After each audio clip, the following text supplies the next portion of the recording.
I've been riding.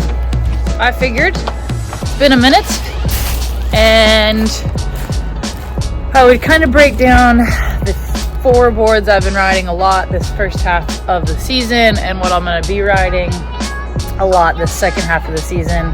Surf Ranch, a bit more performance waves coming into play soon. So yeah, I thought that might be interesting for you guys. So I've just pulled 4 of the boards here, and I'll kind of walk you through them step by step and what Britt did, and what we're working on, as well as a few of the fins that I've been using. So hopefully this is somewhat interesting for you guys. Look at these beauties. All right, so the first board is a 6.0, and it is a Channel Islands, obviously, CI Pro model, which if you guys are in the surf industry or surf, you have probably heard and seen a lot about this model. It's one stab in the dark a few times. And what I was really looking for in this 6.0, actually all the way up to like a 6.4, which is usually a 6.4 is about the biggest board I'll ride. I was wanting Britt to make me a CI Pro because I find them far more forgiving than the rookies, even though I love the rookies sometimes.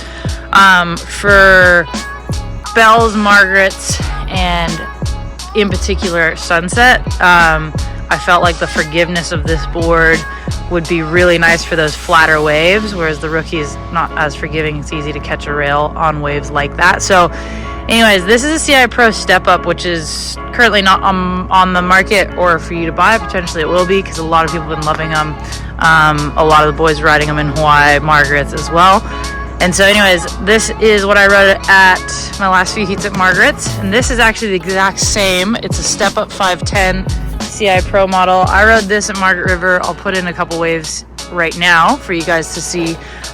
This board's honestly magic. I actually rode this a lot at the Bells Bowl as well, and I'm obsessed with it. I'm hoping I get to ride it at J-Bay this year if we get a really pumping swell. It is a 2-inch step up for me, this board, but yeah, these two are kind of this new step up vibe that we're playing with, and they are feeling really, really good. Particularly my 510 is feeling great. Then we have this board. I need to redo the wax on them. Holy smokes. I will likely be riding this at the Surf Ranch. This is a Rook 15 normal shortboard for me. And the Surf Ranch, the reason I like it there is because it's this board in particular, the Rook 15, is really good for like a tight pocket wave, which is literally exactly what the Surf Ranch is. It has similar rocker to the CI Pros, just in different areas of the board. So anyways, I'll likely be riding this at the Surf Ranch. If I have pink rails, that's what I'm riding. And then the last one I pulled out for you guys is what I've been riding a ton here at Lowers. I'm going to redo that wax right now. This is just a normal CI Pro shortboard, performance shortboard.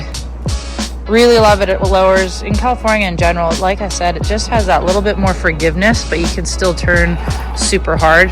And I'll put some clips in for you guys to see. In terms of the fins I've been rocking, about a year ago I switched to future fin setup from FCS. I just felt for me the futures have a better hold, and I'm more of a power surfer, so it seemed like this was the best route for me.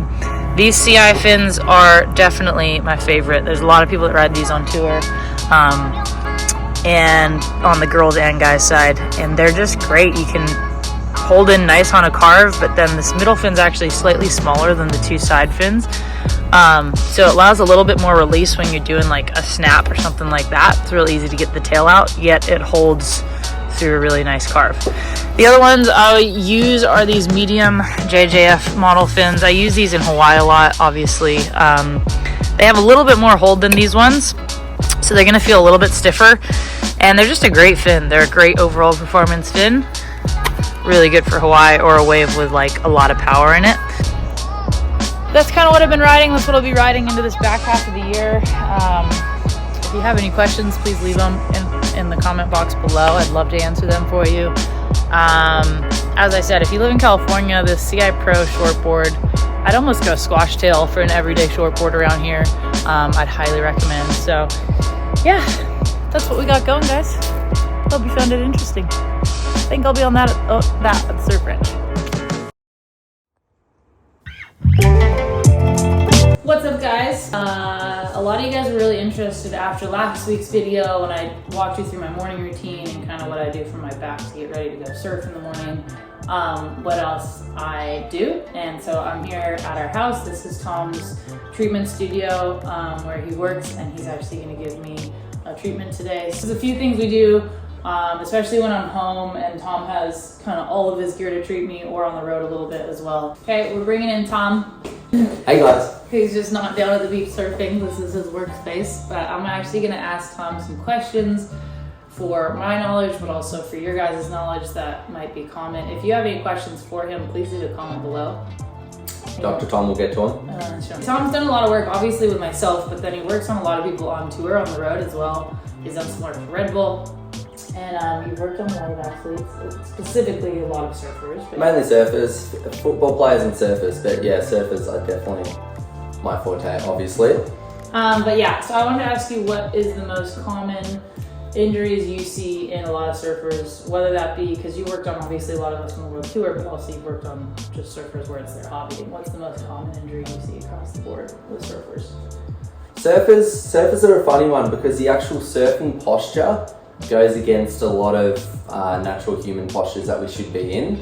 So one of the big ones I find, especially if it's like more of a, I guess you'd call them a performance surfer, is the back hip and how compressed it actually gets. Yeah. So when you think about it with surfing, with landing, so if it's a floater, if it's an air, even turns, you're loading that back hip up so much with landings or with compressing into turns. That's always what happens in my head, huh? Exactly. So if you can imagine it's a ball and socket joint, if that ball and socket joint gets crushed up a little bit too far, it limits the range in the hip, and then what happens is the back has to actually do more work as well. So a lot of people, their primary complaint will be their hip, and then they'll have a secondary blowout of their lower back because their lower back's under too much demand. And if one hip's compressed, they see their lower back sitting on an uneven platform. Yeah, that makes a lot of sense. I feel like that was a big one for me with my back injuries. My hips just didn't move well at all. So my back took all everything. Exactly, and that's the big thing we're working with Lakey at the moment is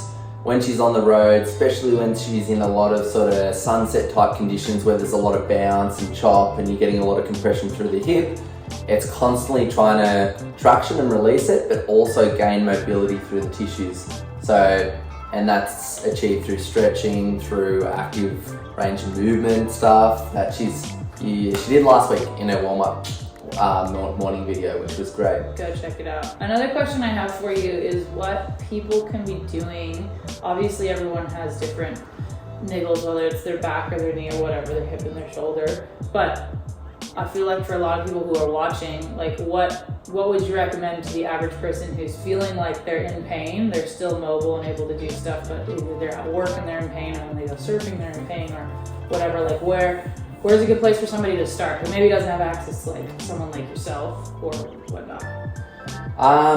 It's a funny one. So I think my number one thing I would try and recommend to you guys is do not listen to your friend's advice. I get so many people coming in saying, I think I've got this, or I think I've got that. Yeah, my buddy had this, and there's a million different symptoms for each different injury, and they cross over, and without seeing a professional, you really don't know exactly. Sometimes you do, but a lot of the time you're completely off, and you'll be doing the wrong exercises or the wrong stretch, whatever it is, to try and correct the issue, but you're not actually helping yourself. So the big one is really identifying that through a health professional, and then if it may be through scanning or further investigation. So once you understand exactly what's going on, someone like myself, get a bunch of exercises, get a bunch of ways to release whatever area you need releasing in, and that may carry you on for a few months. It may be a personal trainer going and seeing a reformer specialist, and getting set up on a routine that's going to allow you to keep surfing as much as you're surfing, or doing whatever sports you enjoy the most on into the future. Yeah, because the last thing I'll just say is I think that's kind of what I know your philosophy is, and a lot of the people, like obviously I work with you all the time and I've worked with a lot of people, but I find the people who are the best at what they do, like yourself, are very into, if somebody comes to see you, you will give them a program that's going to help them that they can do at home. And like you said, you're not just trying to get them in every single day. It's like you guys can be doing stuff at home that's actually really helping you. You just need that initial kind of consult for someone. My job's to push you on the right road. 80% of the work really comes from you, continuing the program and keeping things consistent with it. So Tom's the best.